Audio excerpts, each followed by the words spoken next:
Hello everyone, this is Nikhil from my work from home studio, and thank you so much, Vishal. It's always wonderful to hear from you, and thank you to all the partners for attending this online event. Now, it's been over 8 months that I've traveled outside of Delhi, and I'm eager to meet, greet, and treat all of you sometime very soon.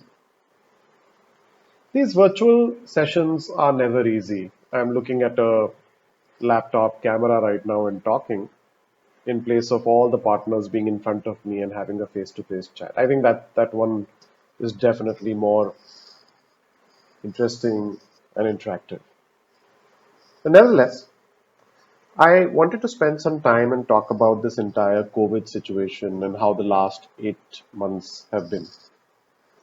Now, I remember in the month of March, towards the end of March, uh, when the lockdown started, I had multiple chats and conversations with the manufacturers, with the distributors, the big partners, my own sales team of distributors, and the market was in a big chaos. The partners were not very sure when the retail shops are going to open, when is the customer going to come back to the market. The customers wasn't very sure, when is he going to go to the market and buy his latest machines and PCs. The distributors weren't very sure of what they are going to do with the massive inventories that were lying in the warehouses, and they were not placing orders with the manufacturers. The manufacturers, in turn, didn't know what to do with the factories, so they were not forecasting, and the factories were not procuring the raw material to produce the goods, and the entire supply chain got impacted as a consequence. Look at the situation today. There's more demand than supply. And I think everything is back to normal. In fact, when I look at the quarterly business, it's much higher than what we used to do on an average. So it's important for us to understand what has happened in the last 8 months. And I think two, three things which all of you have already experienced, I'm just trying to iterate it here, is that when people moved from their offices to home, like in my case, work from home became a big segment.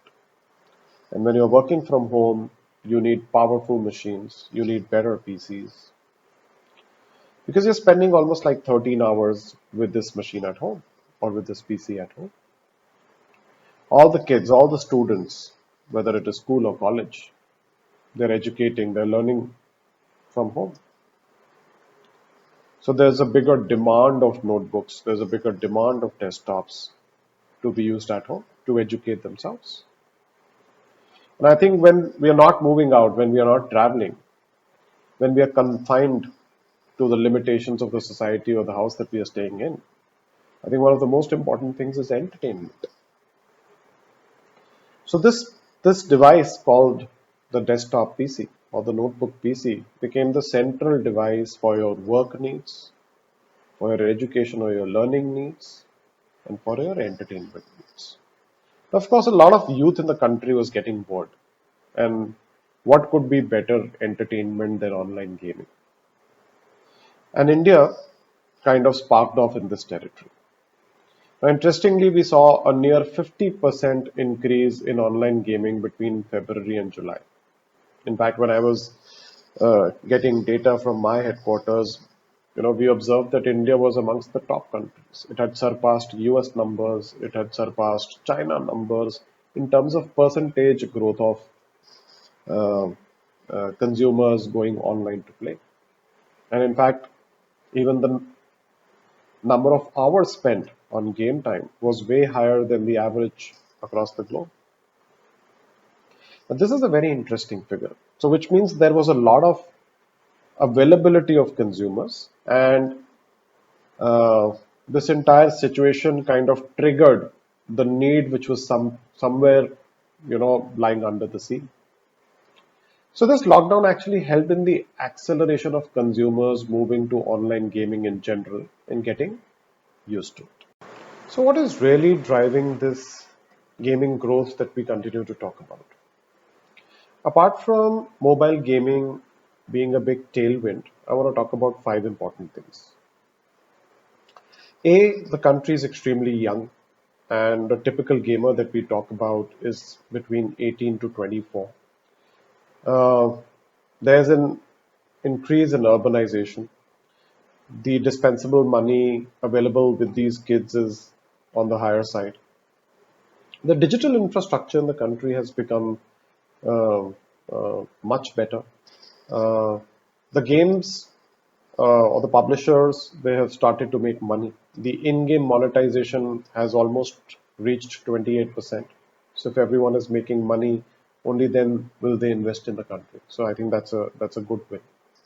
Number two is the broadband availability and affordability. Today there are more than 600 million internet users in the country.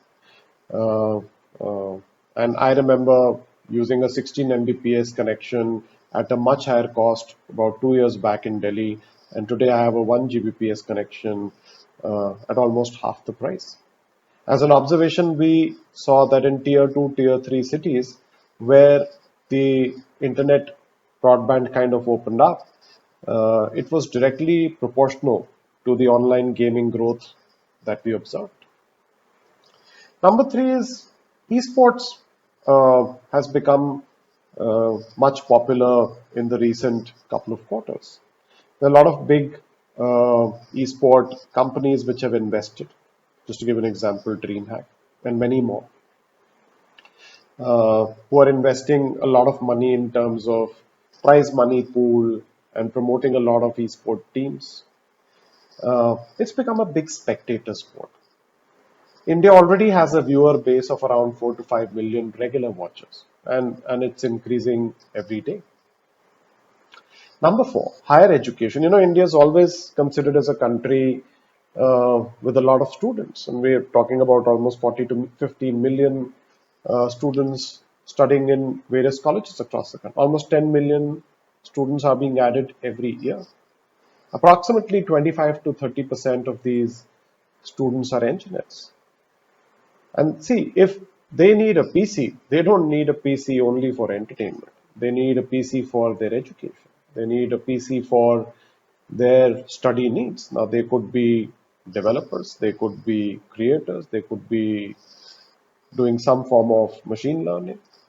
So, various applications are being serviced via a mid to high end kind of a PC. And of course, entertainment is a front runner.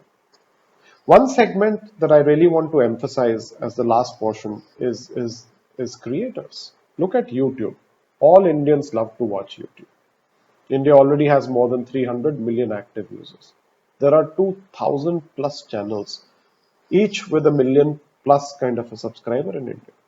The world is saying that India is expected to be the outsourcing hub for creative services. I feel that if that happens, there's going to be a bigger need for RTX class PCs. Now, coming to the most important subject, purely from a business perspective, what are we supposed to do as channel partners and retailers?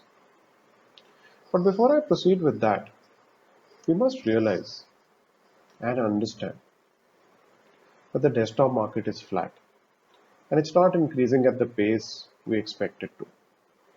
The customer today has a wider choice between a performance laptop, a gaming laptop, maybe to a cloud subscription service, or maybe even a high-end smartphone. However, I am going to leave all of you with a four-step success mantra. I very strongly believe it works wonders when it comes to the high-end PCs. Number one, focus on high-end systems. Period. Sell performance machines. Not only do I want you to scale the customer, upgrade the customer from a GT to a GTX machine, but I want you to take an extra step to move this customer now from a GTX to an RTX machine. But you would say, Nikhil, you're selfish about your business. Don't you think that I'm talking beyond GPUs also? When you sell a GTX or an RTX machine, is he going to buy a Core i3? He's going to buy a high-end CPU, maybe a Core i5, Core i7. He's going to buy a high-end motherboard. He's going to buy a high-end monitor. You have the opportunity to push in a high-end monitor, which is maybe 144 hertz to a 244 hertz kind of a monitor, and even accessorize this entire PC with a gaming headset, maybe a gaming keyboard, a mouse, and therefore you're increasing the overall bill of material. Aren't you making more money out of that? Aren't you making more margins out of that? Now, isn't that an opportunity to sell maybe a 75,000 rupees to a 2 lakh rupee kind of a machine? But do you think you can sell a 75,000 rupee to a 2 lakh rupee kind of a machine out of a quotation pad? It's not going to work like that. So that leads us to learn how to upsell to this customer. The staff, the counter staff that we have has to be trained to understand the need of the customer and pitch the right specification to him. He's a value customer. I strongly believe he has the money to pay for it. Step number 2. In India, we say, "Jo dikhta hai, wo bikta hai." And when it comes to expensive machines, expensive PCs, the buying experience is critical. You can't have a shabby shop and a customer walks in. Unless the customer knows what he wants to buy, he's just coming to build up a PC. Yes, you will attain some success, which all of you are anyways doing. But if he's a customer who's not done his shopping on Google before coming to a Nehru Place kind of a market, we have to pitch in the right experience. It is extremely critical. And about a year back, we started focusing on a few partners who can provide this rich experience. These shops are equipped with the right demo setups. They have good, better, best machines starting from a 1650, moving on to a 2060, probably ending with a 2080 kind of a machine. The counter staff is very well equipped with all the right tools to upsell this product to the customer. They also have given a lot of marketing cover by building up great Facebook pages, great Instagram pages. A lot of traffic is coming to the stores by doing this form of marketing. And most importantly, they've also built some excellent e-commerce websites. I can give you a few examples of such stores. MVP in Hyderabad, I love that store. Havoc Nation Pune, excellent store. We've been working with them closely. SMC International in Delhi. They recently launched the store before COVID times. Excellent store. I think the demo setup at SMC is fantastic. Uh, BYOS in Coimbatore. These are such great examples. Step number 3, build great e-commerce websites to sell the complete PCs and not limit the e-commerce websites to selling only components. Now, in all the mature markets that I have seen, a major portion of the custom built PCs are sold online. Now, we have very less examples in India. But some of the people who did focus on this segment had a fantastic time, especially in the last few months. Check with MVP.in, Bitcard, and PC, even Havoc Nation for that matter. They sold tons of PCs. In my conversation with these folks during the COVID times, I think this was a blessing in disguise. They had great websites. They knew how to uh, sell custom built PCs online or probably have a pre-built infrastructure online. I believe the customer, especially in the present situation, has learned and is ready to shop for expensive PCs online. And all of us must create e-commerce infrastructure to support our physical retail. Step number 4, must carry high-end stocks at retail. I understand it takes time. I remember in the early days, most of the customers would only carry a 710. And I'm not talking about big partners, I'm talking about retail that reaches out to the end customer. So majority of the shops would only carry a 710, but not a 1050. And if the customer comes with a requirement, they would call up one of the bigger partners or an elite partner, and then one of the runners will come running to the shop with a 1050.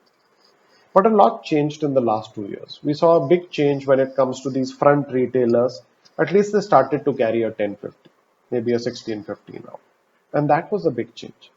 The moment this retailer learned to carry a 1050, 1650, he learned to sell a machine which was at least 1050 or a 1650 ready machine. I think it's time now that we graduate these retailers to sell probably an RTX machine. It's not going to be easy. I'm not saying it's going to be easy. But I think if we push, it will start shaping up. Ensuring availability to the customer is the first step, especially when it comes to tier 2 and tier 3 cities. If we follow these four steps that I just guided you, I am damn sure that we will achieve amazing success in the high-end PC business, and all of us will make a lot of margins and make a lot of money. Now that I have taken a lot of your time, I will pass the baton to Rajaram to cover the most anticipated subject for this year. Thank you so much for your time, gentlemen. It was a pleasure speaking to all of you.